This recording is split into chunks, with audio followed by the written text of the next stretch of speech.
Hello, and welcome to the Brutal Iron Gym podcast, where our goal is to cut through the BS and deliver the brutal truth about topics related to health and happiness. Today's podcast number 1973. The topic is Q&A, and the title is, How Long Should My Workouts Be? I recently had a client ask this. They were used to very long, drawn-out workouts. I wrote them a new program that's new for us working together.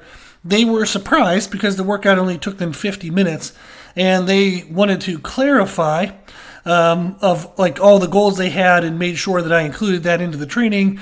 So it was good in the sense that they followed through with it, but it was kind of funny in that they wanted to make sure I wanted as many results as they did, and of course, I'm always going to. I usually ask people what else they want to achieve and try to layer as many things into the training as I can, because there's often a lot you can do that people would be surprised that they can actually achieve all of these goals at one time. So we talked about it, and I thought it made a good podcast subject. For example, they were used to almost 2-hour workouts, where an hour of it was cardio, and then an hour was weight training, but the weight training was mostly circuits. Now, their goal was fat loss and muscle building. They eventually want to get on stage and do kind of like a bodybuilding show. Bodybuilding shows is kind of an outdated term, but there's not really a better term for them yet. I call them aesthetic competitions, but that's a term that only I use. So I'm not sure how helpful that is for everyone else. But the reason why I say that is in like women's categories, when people get on stage and they want to show a lean, muscular physique, there is bikini, there's wellness, there's figure, and women's physique. Bikini would be the thinnest body frame, meaning they don't have as much muscle as the other categories. Wellness is a smaller upper body frame, but a thicker lower body. Figure would be next, and that's actually more of a balanced physique. However, they do usually have more dominant shoulders than the rest of their physique. And then physique category is like a female bodybuilder, but they use the term physique as it promotes the typical term female bodybuilding was kind of correlated with big muscular women that looked masculine. So it was not great for kind of advertising the sport or getting other people. Basically, that stigma was kind of hurting the sport. So they wanted to get rid of the bodybuilding term and just call it women's physique and kind of start a new, like a fresh mindset towards the category. But those are women's categories. Men have men's classic physique, where they pose in like swimming trunks, like board shorts. And then there's classic, so that's men's physique is board shorts. Classic physique is just the normal kind of bodybuilder little trunks that you wear. And then there's men's bodybuilding. So I do this all the time. I've helped people earn pro cards, and you can hear even how confusing it is to try to remember all these categories.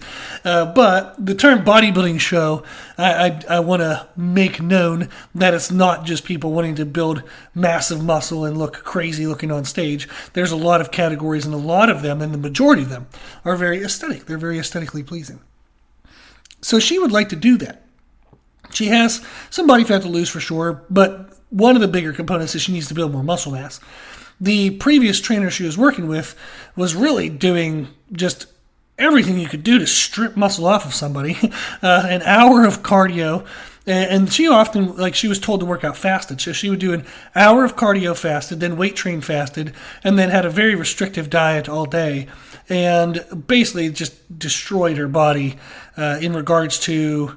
It was such an enormous deficit that the body fought against fat loss and actually would try to retain body fat and wasn't doing damn near anything to build muscle mass, because that actually is a caloric energy loss process for the body, and she just wasn't going to be able to do that. So it was quite complicated, but she was used to 2-hour workouts, used to doing that 4 days a week, and thought that since she wasn't doing it 5, that was actually what was like holding her back. So we're undoing all of that, like unhealthy behavior. It's just, unfortunately, she was not taught well. So bummer about that. But thankfully we can fix this. Now, I have helped people do things with crazy time restrictions, and that's part of the fun. That's part of the fun of getting the right programming for special cases. I do a lot of one-on-one work with trainers and then also with clients, and I do write programming for facilities now, which is super fun. But the one-on-one work I really like because you can get really nuanced with the programming, and it's fun to flesh out variable concepts. So I've helped people compete in aesthetic competitions where they only worked out 40-minute workouts 4 times a week, and that was it. They lifted weights for 40 minutes 4 times a week. They got on stage, shredded, looked amazing. For strength competitions, we've trained as little as 3 60-minute workouts a week, and they did great, absolutely great. One of the clients had an elite total in powerlifting.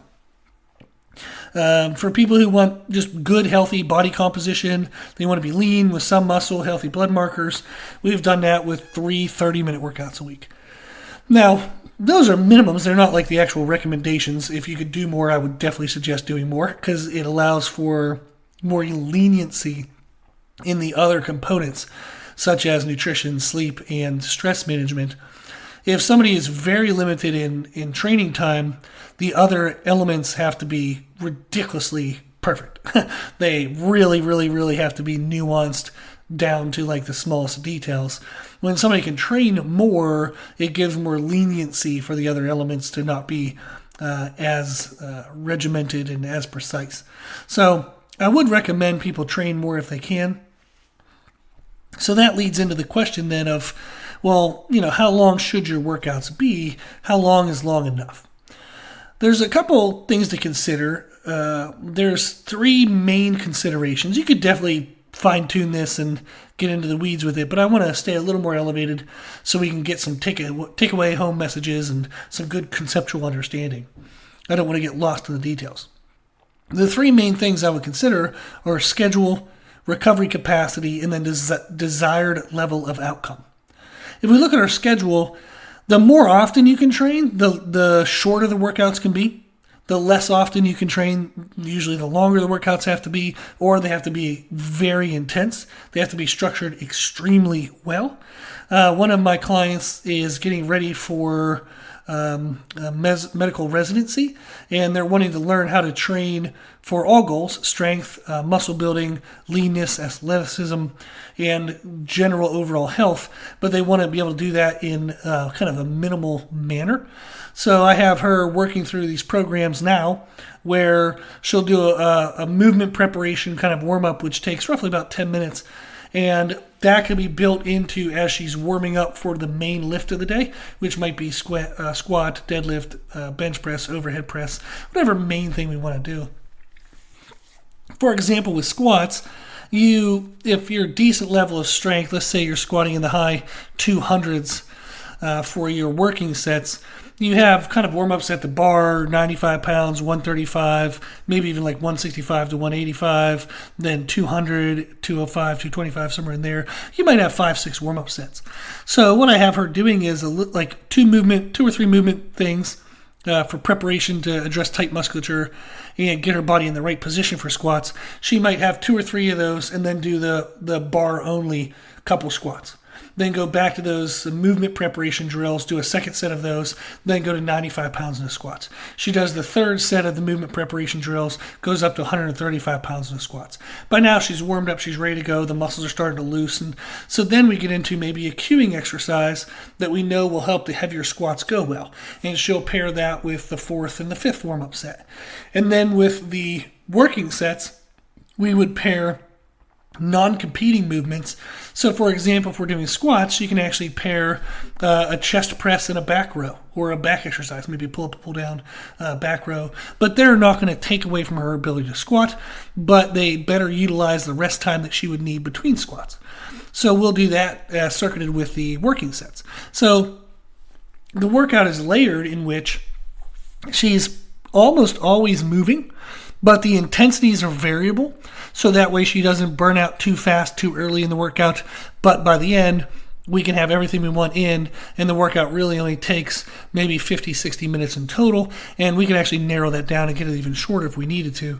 But that's an example where if you layer programming correctly, you don't necessarily have to be in the gym longer.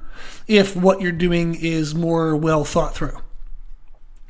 But that is something we think of in schedule is frequency, and the more often they can do it, the shorter the workouts get to be.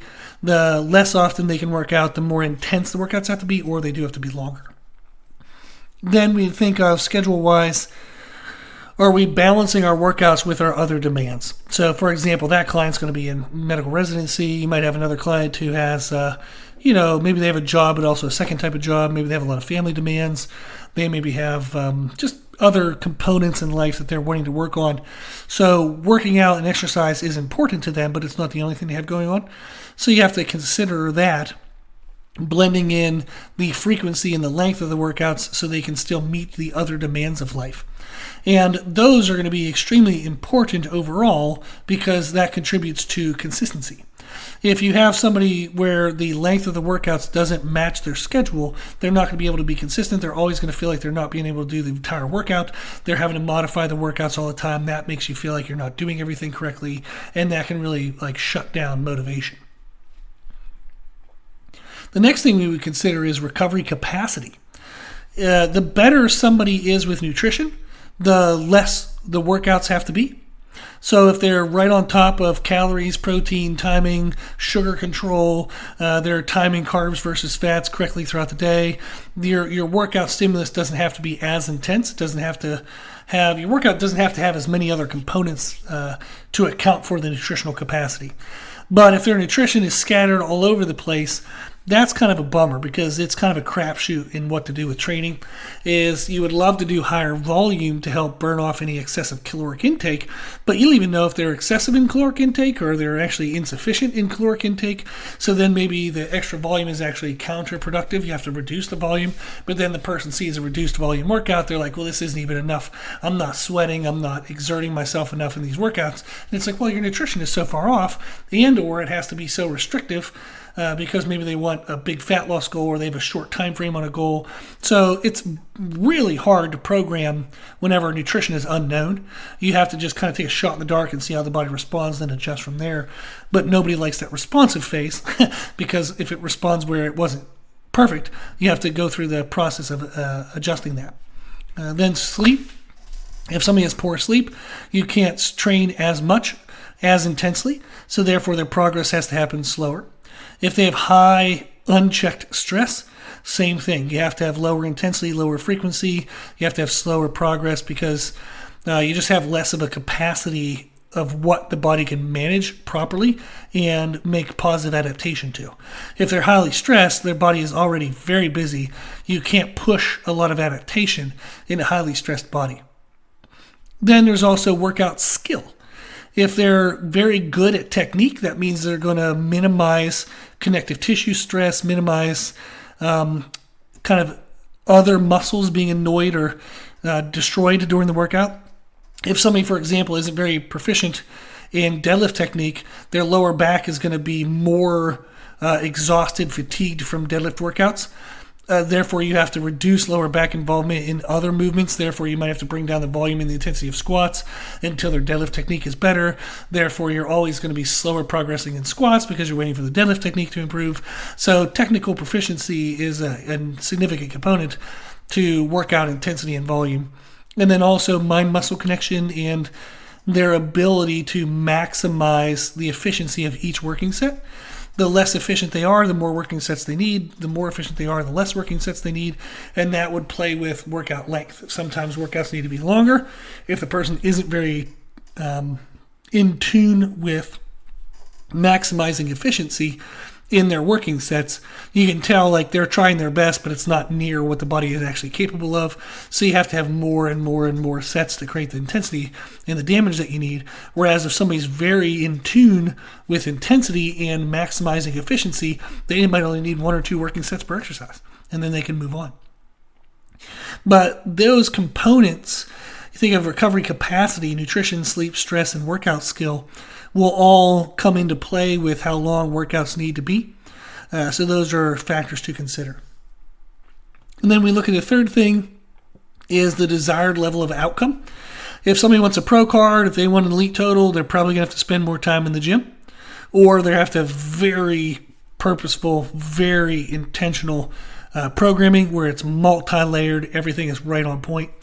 If they're just getting their feet wet, they're kind of new to everything. They're just trying to be less fat, trying to be less unhealthy. Just as one of my favorite comedians, Kevin James, he had a great stand-up act called "Sweat the Small Stuff." That's, in my opinion, one of the top 3 stand-up acts of all time.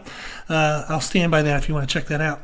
But he said his fitness goal was just to have his stomach not jiggle when he brushed his teeth. So, which I loved. And if that's kind of where you're at, you don't need as much time in the gym. You just need to make some small progress consistently over time, and your stomach will be less jiggly. And then if you're in the middle, anywhere in there, like you're somewhere between a beginner and wanting to be an elite professional at everything you're doing, if you're somewhere in the middle, then it's somewhere in the middle in regards to time frame. So in general, when it comes to how long should my workouts be, I know I haven't given you an answer at all yet, but I want to state what these considering factors would be so that way you would understand why there is such a variableness to the answer. So I have had people have amazing, awesome, wonderful results with very short workouts, as I said. So your workouts can be as short as 30 minutes, 3 times a week. For most people, it can be that short, but you have to be ridiculously on top of nutrition, sleep, stress management, and some other components.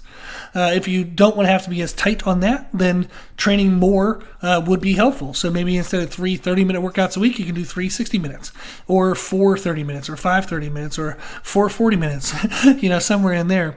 I typically like to have my clients' workouts be no more than an hour and 30 minutes, even on my elite level clients. At that rate, I would actually typically break them up into an AM session and a PM session because that's just better for body recovery and workout performance. So I tend to limit workouts at a 90-minute marker. Now, if they don't follow my rest times and they take a little longer than that, that's on them. I would prefer they don't. But 90 minutes would be a maximum.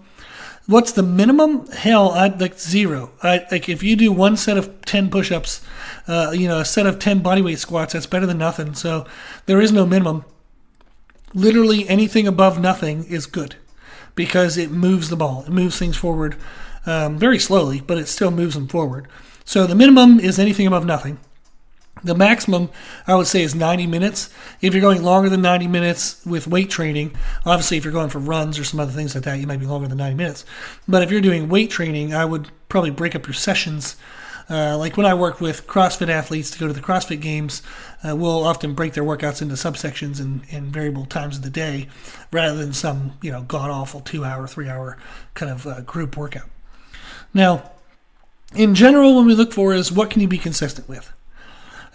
Consistency is absolutely the most important factor. Is some things add up, like something above nothing. As long as you do something, it adds up. So even if you can only do 50%, 60%, 70%, but you do that 3, 4, 5 times a week for 52 weeks in a row, it's going to add up to something significant. It really will. So whatever you can be consistent with, you might think I have to be in the gym 2 hours every time I go. Oh, horrible mindset. Because you're very unlikely to be able to have 2 hours set aside. Actually, plus you're going to need travel time and like getting dressed, getting undressed. So you're unlikely to have 3 hours a day to devote to this all the time. Maybe in certain stages of life, but you're not going to have that for lifelong, most likely. So we want to consider my workout length must be something I can be consistent with. Second thing is, does it push your current limits? Within the workout, are you pushing to or near good form failure and making progressions weekly in what you do? Each week, the workouts have to be a little bit harder in some way. 1 extra rep here, 5 extra pounds there. It has to be a little progressive every single week because that's pushing your current body to continue to become a newer, better body towards whatever your goals are. So if you are pushing yourself every single workout, and you can see that in the data you're tracking in your workouts, you can feel that because the workouts are always challenging, then whatever you're doing is going to lead to some progress. And then the third thing is, are you seeing progress? So if you're making progress, you're doing well.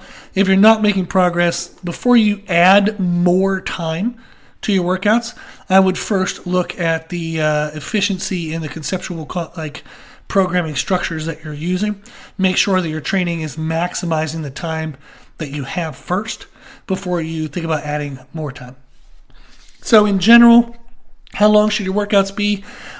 Most people, it's going to be somewhere between 30 to 90 minutes is going to be a typical workout length. Frequency is going to be anywhere from 2 to 5 times a week. I do have clients that train 6 to 7 days a week. That's rare cases, and it's not necessary for 99.999% of people. So 2 to 5 days a week, 30 to 90 minutes, somewhere in there should be plenty enough to see progress, assuming you can be consistent with it, and assuming that each time you go in the gym, you're making some kind of progressive improvement from the last time you were in the gym. Awesome.